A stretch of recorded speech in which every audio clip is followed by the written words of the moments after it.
नमस्कार, सूर्य समाचार आप देख रहे हैं। आपके साथ मैं श्वेता राजपूत। बुलेटिन की शुरुआत करेंगे। हरियाणा चुनाव के लिए नामांकन वापसी की समय सीमा खत्म हो चुकी है। कई प्रत्याशियों ने अपना नामांकन वापस ले लिया है। जेजेपी प्रत्याशी ओम प्रकाश ने भी अपना नामांकन वापस लिया। इनेलो बसपा उम्मीदवार महेंद्र सिंह ने भी अपना नामांकन वापस लिया है। इधर निर्दलीय प्रत्याशी शिव कुमार मेहता ने भी अपना नाम वापस लिया। हरियाणा विधानसभा चुनाव के लिए प्रचार प्रसार तेज है। हर राजनीतिक दल अपनी अपनी जीत का दावा करते हुए दिखाई दे रहा है। आज नामांकन वापसी की आखिरी तारीख थी और अब समय सीमा भी खत्म हो चुकी है। कई प्रत्याशियों ने अपना नामांकन वापस ले लिया है। जेजेपी प्रत्याशी ओम प्रकाश ने भी अपना नामांकन वापस लिया है। इनेलो बसपा उम्मीदवार महेंद्र सिंह ने भी अपना नामांकन वापस लिया है। इधर निर्दलीय प्रत्याशी शिव कुमार मेहता ने भी अपना नामांकन वापस लिया है।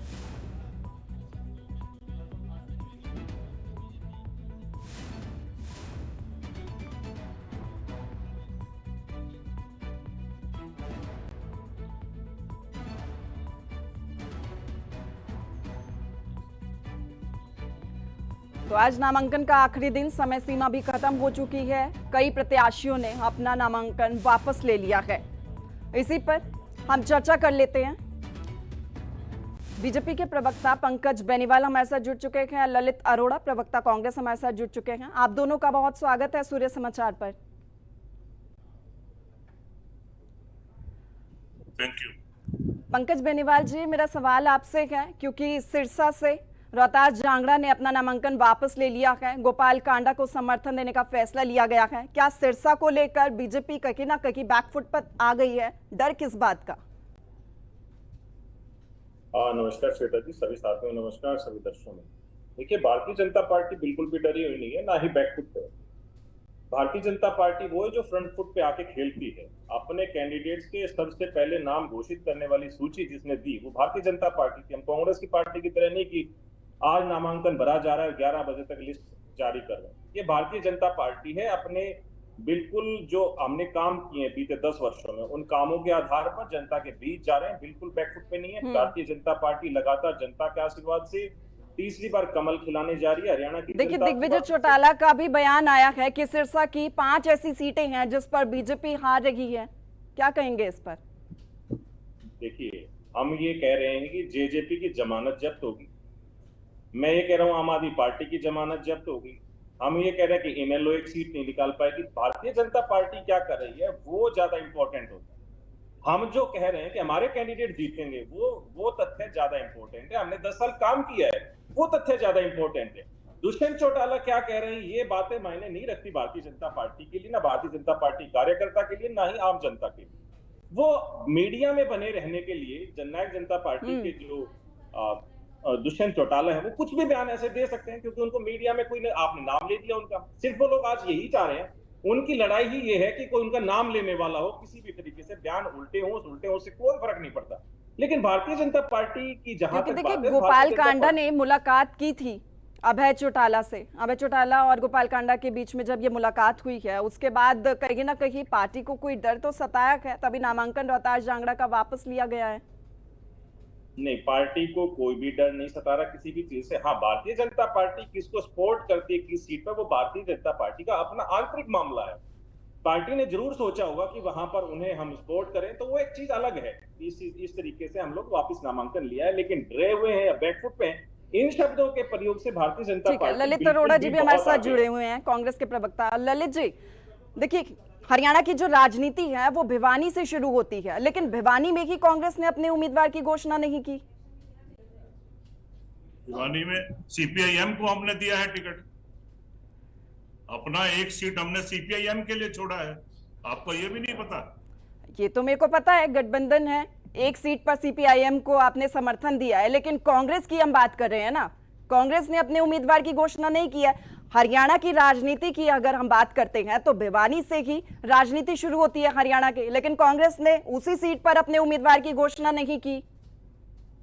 जब हम सीटें डिस्ट्रीब्यूशन करते हैं अपने जो साथियों को, अलायंस पार्टनर को, तो उनकी भी जो है डिमांड जो होती है, रिक्वायरमेंट होती है, उनको जहां लगता है हमारा कैंडिडेट यहाँ स्ट्रॉन्ग है, तो फिर ये गठबंधन में धर्म निभाना पड़ता है। तो यानी भिवानी में आपको नहीं लगता कि कांग्रेस का कोई भी कैंडिडेट स्ट्रॉन्ग है? मतलब ये कैसे मान लिया 89 स्ट्रॉन्ग है और 90th नहीं स्ट्रॉन्ग है?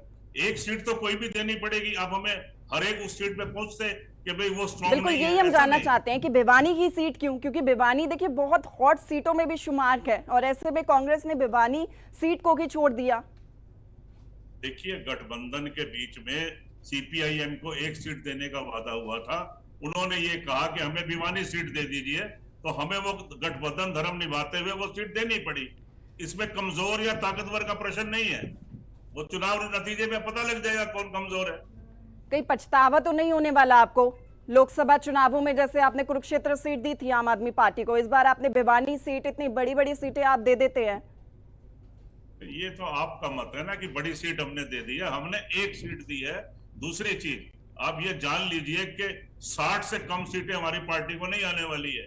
हम जो है ना, ये लाठी गोली की सरकार, इसको बुरी तरह से हराने वाले हैं। जेजेपी को दोनों को ही हार मिलने वाली है, जबरदस्त हार। ठीक है पंकज बेनीवाल जी, इसका जवाब दीजिए। ललित अरोड़ा जी कह रहे हैं कि बहुत बुरे तरीके से हारने वाली है बाकी की पार्टियां। देखिए श्वेता जी, हरियाणा की जनता ने कांग्रेस के ऊपर फुल स्टॉप लगा दिया था 2014 में, 19 में और 24 में भी फुल स्टॉप लगा।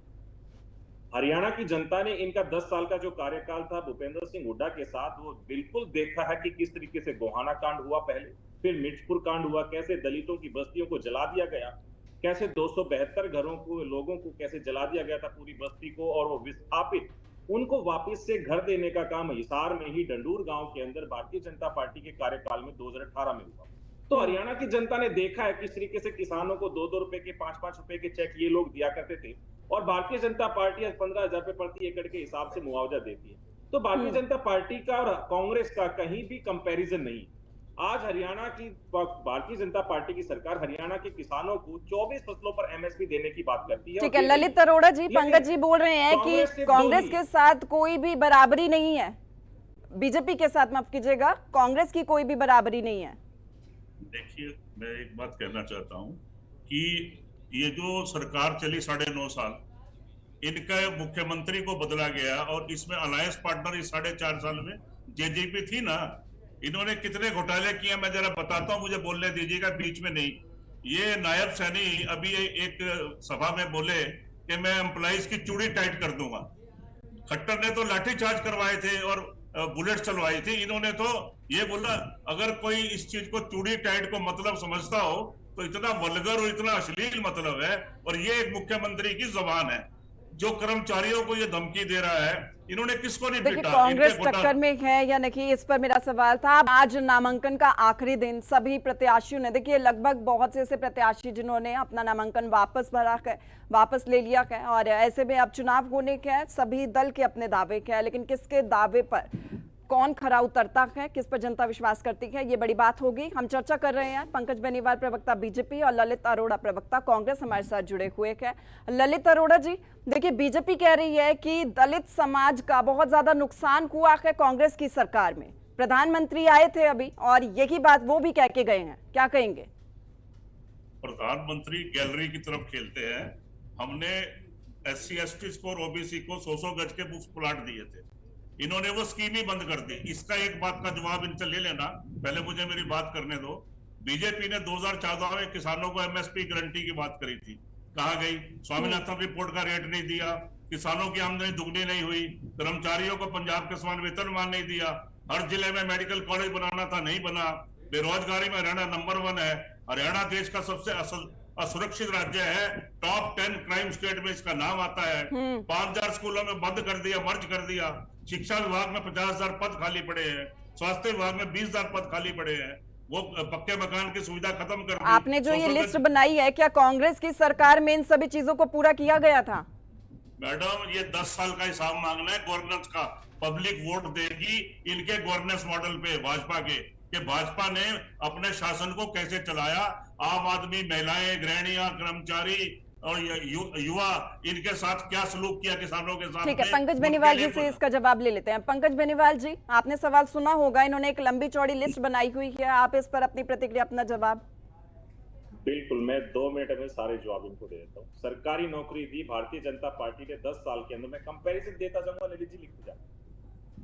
1,44,000 नौकरियां दी हमने बिना खर्ची पर्ची के। आपके कार्यकाल में मिली 10 साल के अंदर 86,000। हम 24 फसलों पर एमएसपी दे रहे हैं, आप लोगों ने 2 फसलों पर एमएसपी दी। हम 24 घंटे गांव में बिजली दे रहे हैं, आप लोग 6 घंटे देते थे। हमने जब फसल खराब हुई तो उसका मुआवजा दिया अब तक 13,276 करोड़। आपके 10 साल के अंदर ये आंकड़ा था सिर्फ 1,158 करोड़। शहीदों के बच्चों को नौकरियां हमने दी 337 बच्चों को, आपने दी सिर्फ 6 बच्चों को। हमने शहीदों को जो अनुग्रह राशि है वो 1 करोड़ की, आप लोग सिर्फ 20 लाख रुपए देते थे। बेटियों के शादी में जो शगुन दिया जाता है वो हम 1 लाख रुपए देते, आपके टाइम पे सिर्फ 31,000 रुपए हुआ करता था। मकानों को, गरीबों के जो मकानों का नवीनीकरण करने के लिए वो 80,000 रुपए भारतीय जनता पार्टी के कार्यकाल में मिलता है, आपके कार्यकाल में सिर्फ 25,000 रुपए मिलता था। आपके कार्यकाल में महिला थाने सिर्फ 2 हुआ करते थे, आज हरियाणा के अंदर 33 महिला थाने हैं। केएमपी का निर्माण भारतीय जनता पार्टी ने करवाया, आपके टाइम पे सिर्फ रेत की चोरी होती थी वहां पर। बुढ़ापा पेंशन जिसके लिए आप बड़ी बड़ी बातें करते हैं, आपके टाइम पे सिर्फ 500 रुपए मिला करते थे। आज भारतीय जनता पार्टी की सरकार है तो बेरोजगारी भत्ता या बेरोजगारों को जो ना बेरोजगार नहीं, बुजुर्गों को जो पेंशन है वो 3,000 रुपए दी जा रही है। पेंशन के लाभार्थी जो हैं आज वो 34 लाख हैं, आपके टाइम पे 21 लाख हुआ करते थे। इतने ज्यादा हमने बुजुर्गों की पेंशन को बढ़ाया गया। निःशुल्क विधवाओं को जो पेंशन मिली है भाजपा के कार्यकाल में वो है 2,758 करोड़। आपके टाइम पे मात्र 727 करोड़। आपका आंकड़ा देखिए। ठीक है ललित जी, बताइए, इस पर जवाब दीजिए। आंगनवाड़ी मैं और बता देता हूँ ये लिस्ट। ठीक है पंकज जी, ठीक है, आपकी भी हमने लिस्ट सुन लिया। ललित जी से भी इसका जवाब मांग लेते हैं एक बार। मैडम मेरे को पहले तो इनके घोटाले गिनाऊंगा मैं आपको, अगर ध्यान से सुनिएगा। एफपीओ घोटाला, सहकारिता घोटाला, शराब घोटाला, जहरीली शराब का घोटाला, सीएजी आबकारी घोटाला। चुप रहिए, मुझे बोलने दीजिए। मैं आपकी बार नहीं बोल रहा था। पेपर लीक घोटाला। आप ये बताइए, आपका अनिल नागर डिप्टी सेक्रेटरी की कोई पोस्ट नहीं थी, हरियाणा सर्विस सिलेक्शन बोर्ड में वहां बिठा दिया, करोड़ों रुपए पकड़े गए। 3 आईएएस आपके अरेस्ट हुए, आपके तहसीलदार डीटीपी अरेस्ट हुए। आपकी घोटालों की सरकार, अपराध की सरकार है। डाइन खनन घोटाला, यमुना खनन घोटाला, ग्वाल पहाड़ी घोटाला, प्रॉपर्टी आईडी घोटाला, धान घोटाला, चावल घोटाला, बाजरा खरीद घोटाला, राशन घोटाला, सफाई फंड घोटाला, रोडवेज किलोमीटर स्कीम घोटाला, एच घोटाला, छात्रवृत्ति घोटाला, फसल बीमा योजना घोटाला, बिजली मीटर। आप तो इंश्योरेंस क्लेम को भी, इंश्योरेंस कंपनी जो क्लेम दे रही है उसको भी अपना मान रहे हो। शुगर मिल घोटाला, अमृत योजना घोटाला, सड़क निर्माण घोटाला, स्टेडियम निर्माण घोटाला, फैमिली आईडी घोटाला, आयुष्मान योजना घोटाला, गुरुग्राम नगर निगम घोटाला, फरीदाबाद नगर निगम घोटाला, सीईटी की भर्ती में ग्रुप 56 और 57 में घोटाला उजागर हुआ, उसका जवाब दीजिए। सीईटी ग्रुप 1 और 2 में रोल नंबर जारी करने को आपके टाइम में 30 पेपर लीक हुए। 10 साल में आपने जन विरोधी नीतियां बनाई। वोट आपको नहीं मिलेगा, वोट पब्लिक। ये सारी चीजों को, अपराध को, बेरोजगारी को, गरीबी को, महंगाई को, ये देख के वोट देने वाली है। एंटी इनकम्बेंसी नहीं होती तो आपका जो क्यों सीएम बदलते आप? अभी आज करनाल से आपका मुख्यमंत्री चौथी बार दूसरी जगह चला गया। आपका सीएम शहर में होता है, यहाँ मर्डर हो जाते हैं। ठीक है पंकज जी, जवाब दीजिए। कितने एक्सटॉर्शन हो रहे हैं पूरे हरियाणा में? पूरे हरियाणा के व्यापारियों को लूटा जा रहा है, एक्सटॉर्शन, अपहरण हो रहे हैं। ठीक है पंकज बेनीवाल जी, आप जवाब दीजिए। ललित अरोड़ा जो अपनी एक लिस्ट लेकर आए हैं, वो लिस्ट बार बार बता रहे हैं, मैं चाहूंगी कि आप उनका जवाब जरूर दीजिए। मैं तो लिस्ट गिना ही रहा हूं। आप भारतीय जनता पार्टी के कार्यकाल में ग्रामीण जो चौकीदार हैं उनको 11,000 रुपए मानदेय दिया जाता है। इनके समय में सिर्फ 3500 रुपए था। सरपंचों का मानदेय बढ़ाकर हमने 5,000 किया, इनके टाइम पर सिर्फ 2,000 रुपए था। पार्षदों का मानदेय हमने 20,000 रुपए किया, इनके समय पर सिर्फ 7500 रुपए था। हमारे टाइम पे ग्रामीण जो सफाई कर्मचारी हैं उनका मानदेय 16,000 है, इनके समय पे सिर्फ 8100 रुपए था। हमारे टाइम पे 15 मेडिकल कॉलेज बने गए, इनके टाइम पे 6 मेडिकल कॉलेज में। तो कंपैरिजन देखें, 15 मेडिकल में 5 का नाम गिना दो, कॉलेज सिर्फ 5 मेडिकल कॉलेज गिनवा दो। 182, इनके समय पे 105 थे। हमारे यहाँ पर मेडिकल कॉलेज की जो सीटें हैं पीजी की वो 1006 है, इनके टाइम पे 289 हुआ करती थी। हमारे यहाँ पर एमबीबीएस की जो सीटें वो 2185 हैं, इनके टाइम पे 700 हुआ करती थी। हमारे यहाँ पर नागरिक अस्पताल जो बनकर है वो 72 बन गए, इनके समय पर सिर्फ 56 हुआ करते थे। हमने हेल्थ एंड वेलनेस सेंटर 3132 बनाए, इनके टाइम पे 0 थे। 2014 तक जो यूनिवर्सिटी थी वो 43 थी, हमने 57 की। जो मॉडल संस्कृति जो स्कूल हैं वो 212 बनाए, इनके समय पर सिर्फ 13 थे। तो ये जो कामों की लिस्ट है ये आज भारतीय जनता पार्टी ने काम किए, इसकी वजह से है।